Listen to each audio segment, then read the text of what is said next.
ఏంటిది? ఏం చేస్తున్నారు మీరు? రెనోవేషన్ పని ఇప్పటికీ పూర్తి కాలేదా? నేను అడుగుతాను ఉండండి. మేనేజర్ మేనేజర్ ఎక్కడున్నారు? చెప్పండి సార్. ఏంటి ఈ పని అంతా ముందే పూర్తి అయిపోవాలి కదా, ఏం చేస్తున్నారు మీరు?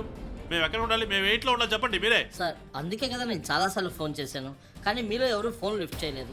టైల్స్ ఎక్కడ ఎలా ఫిక్స్ చేయమంటారో అడగటానికి. అలాగే ఆర్కిటెక్ట్కి డబ్బులు అందకపోయేసరికి అతను పని చేయనని చెప్పి వెళ్ళిపోయాడు. వెళ్ళిపోయాడు అంటే అతనికి డబ్బులు ఇవ్వకుండా పారిపోతావా ఏంటి? మేము అక్కడ చిక్కుకుపోయాం, అక్కడ ఇబ్బందుల్లో ఉన్నాం. నేను మీ అందరికీ ఫోన్ చేశాను, కానీ మీలో ఎవరు కూడా నా ఫోన్ ఎత్తలేదు సార్. అందుకే అందరికీ ఏం సమాధానం చెప్పాలో నాకు కూడా అర్థం కాలేదు. ఒక నిమిషం, నాన్న మీకు చెప్పారు కదా మేము బిజీగా ఉన్నామని. సరే సరే, ఈ వర్క్ అంతా ఎప్పటికి పూర్తవుతుందో కనీసం ఆ టైం అనే చెప్పండి. సుమారు 9-10 రోజులు పడుతుంది సార్. ఏంటి 9-10 రోజుల? అప్పటి వరకు మమ్మల్ని మీ ఇంట్లో ఉండమంటారా? నాన్న నేను హోటల్ బుక్ చేయనా? 1 మినిట్ ప్లీజ్.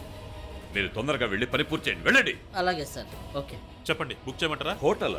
మన హోటల్కి ఎలా వెళ్తాం? ఆమె అక్కడికి వచ్చి మనల్ని చంపేస్తుంది. తనా?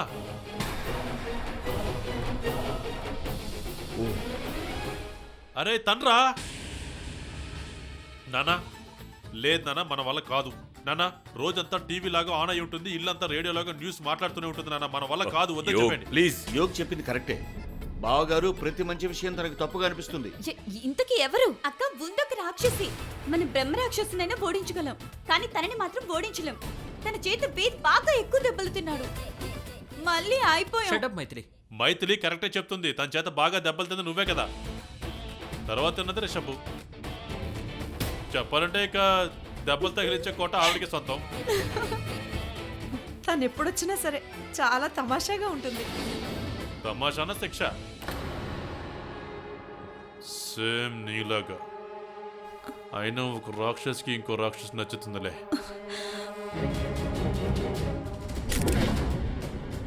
ఇంతకీ ఎవరు తను? ఒరే బెదవల్లారా, సిగ్గులేని పనికి మళ్ళ దద్దమల్లారా. మీకంటే 2 మనిషిని, 3 డబ్బున్న దాన్ని, మీలాంటి వెదవల కంటే పొగరబోతుల కంటే పొగరబోతుని. నా ఉద్దేశం ఏంటంటే బాగా తెలివున్న అందమున్న మాట్లాడగల గొప్పదాన్ని మీరు నన్ను రాక్షసి అని పిలుస్తారా? మీ నాలుకలు కాలిపోవాలి, మీ కళ్ళు పేలిపోవాలి, మీ ముక్కు చెవులు కోసి పడేయాలి.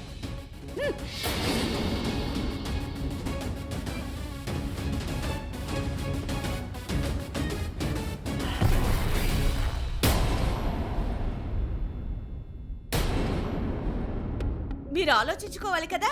ఇలా మాట్లాడే దరిద్రపు వెధవల మాటలు వింటుంటే వెంటనే నాకు hot hot hot heart attack వస్తుందని. నా గురించి బాధ లేదా, లేక నేనంటే మీకు భయం లేదా?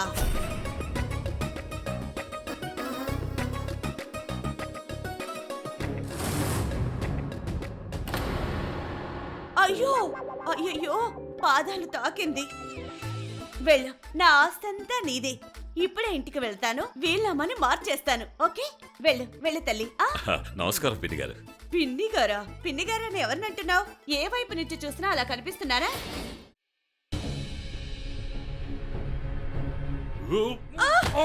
నైనాక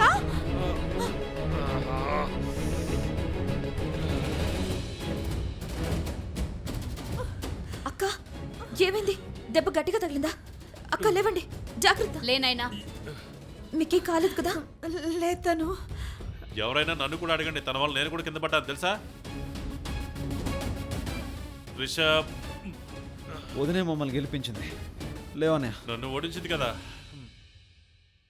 ఈ గులాబీల గులాబ్ టీం గెలిచింది. ఈ రోజు విన్నర్వి నువ్వే తరుజా.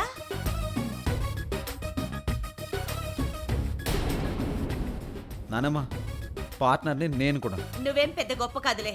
నువ్వు మొదటి రౌండ్ లోనే పడబోయావు. తను నిన్ను పట్టుకుంది, లేదంటే ఎప్పుడో ఓడిపోయేవాడివి. ఓడిపోయిన భర్త. థ్యాంక్ యూ గులాబీ గారు. గులాబీ, నువ్విప్పుడు ఏ పేరుతో పిలిచవుతానని? ఆవిడే నాతో చెప్పారు నన్ను పేరు పెట్టి పిలవమని. ఆవిడ పేరుతోనే గులాబీ అని ఆవిడే చెప్పారు. ఆవిడ పేరు గులాబీ అని. అత్తయ్య గారు, కనీసం మీకైనా కాస్త తెలివి ఉండాలి కదా. తెలివి లేకపోతే లేదు, మీ వయసును బట్టి అయినా పద్ధతిని మార్చుకోండి. తను మీ మేనకోడలికి కోడలత్తయ్యా. ఓ మేనకోడలు కోడలా, వయసు అయిపోయింది నీకు. నువ్వు మేకప్ వేసుకుంటే మోహినివి, మరి నేను మేకప్ లేకుండానే గజగామిని. అర్థమైందా? గజ్జగమిని, ఇది మీ మరో పేరా? జై, ఒట్టి జై. జయంతి, ముద్దు పేరు జై. అర్థమైందా? జయంతి, యా. ఇది మీ అంటే ఇది మూడో ఇదే పేరు కదా మీది? ఖచ్చితంగా. ఒక నిమిషం, ఇప్పుడే వస్తాను. ఇదిగో తీసుకో నీ కానుక.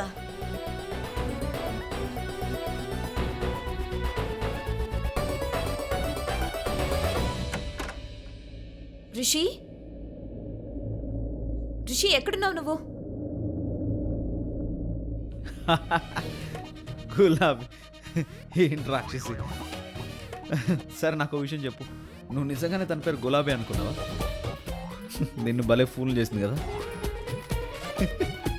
గులాబీ. నన్నెందుకు కొడుతున్నావు? నీకంత నవ్వొస్తుందా రిషి? నవ్వా? నిజంగా చెప్పాలంటే నాకు మామూలుగా కాదు, ఘోరంగా నవ్వు వస్తుంది. నిజం చెప్పాలంటే చాలా రోజుల తర్వాత అందరూ నవ్వుతూ ఉండడం చూసి చాలా సంతోషంగా అనిపించింది. కారణం ఏదైనా కానీ చాలా రోజుల తర్వాత కమలాపురం కథ ముగిసింది, అందరూ ఇక్కడ సంతోషంగా ఉన్నారు. నిజంగా నాకు చాలా సంతోషంగా ఉంది. ఈ విషయం నేను ఒప్పుకుంటాను, చాలా సంతోషంగా ఉంది, అందరూ సంతోషంగా ఉన్నారు. నీకు అసలు ఏమైంది మోహిని? నువ్వు ఈ పెళ్లిని ఎలా ఒప్పుకున్నావు? పెళ్లి జరిగిపోయినప్పుడు మనం ఏం చేయగలం? అయినా మీరెందుకు ఇంత బాధపడుతున్నారు? ఎందుకంటే ఆ తనూజ సాధారణమైన ఒక మేనేజర్ కూతురు, గుమ్మస్తా కూతురు. తను మన స్థాయికి తగింది కాదు. ఆ అమ్మాయి ఇంట్లో ఉండటానికి వీల్లేదు. అది మన కోడలుగా అస్సలు వీల్లేదు. మీకేమైందండి? అసలు నీకేమైంది మోహిని? రిషబ్ మన కొడుకు, ధనవంతుడు కొడుకు వాడు. తన పెళ్లి ఒక పెద్దింటి అమ్మాయితోనే జరగాలి. మన బిజినెస్ ను ముందుకు నడిపించే వారై ఉండాలి. అలాగే ఈ పరిస్థితి మన జీవితంలో మొదటిసారి వస్తుంది. అది కూడా నీకున్న ఆ ఫ్రెండ్ కారణంగా, అపరంజిత కారణంగా వస్తుంది. ఏంటి మీ బిజినెస్? జీవితంలో మీరు ఇంతకు ముందు కూడా ఒకసారి ఇలాంటి పని చేయడానికి ప్రయత్నం చేశారు.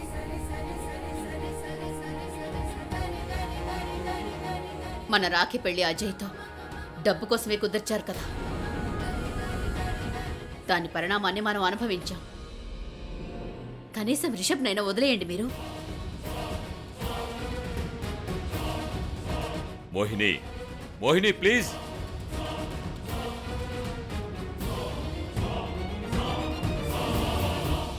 తను ఈ డబ్బులు వీటిని ఇక్కడే పెట్టేద్దాం అనుకుంటున్నావా?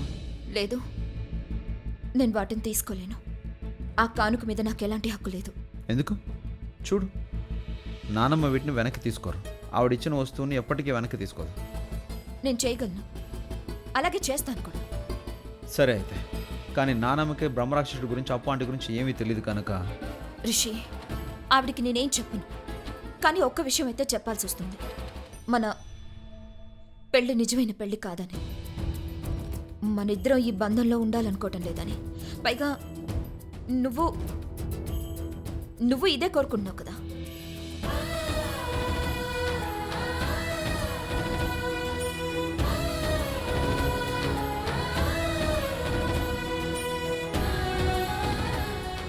ఏంటి సమాధానం చెప్పు రిషి.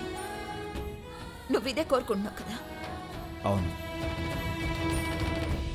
మీరిద్దరూ ఏం మాట్లాడుకుంటున్నారు? మో రా రా రా, కరెక్ట్ టైంకి వచ్చావు. రా కూర్చో, నేను నీకు అర్థమయ్యేలా చెప్తాను. కూర్చో కూర్చో కూర్చో. నువ్వు డోర్ క్లోజ్ చేసిరా. కూర్చో కూర్చోమ్మా. ఏంటి రిషబ్? నేను నీకు అర్థమయ్యేలా చెప్తాను. ఈ పెళ్లి మేము ఎందుకు చేసుకున్నాం? ఆ రాక్షసుని చంపడానికే కదా. ఆ రాక్షసుడు చనిపోయాడు, అందుకే. అంటే మా పెళ్ళికి ఇప్పుడు ఏ ఉద్దేశం ఉంది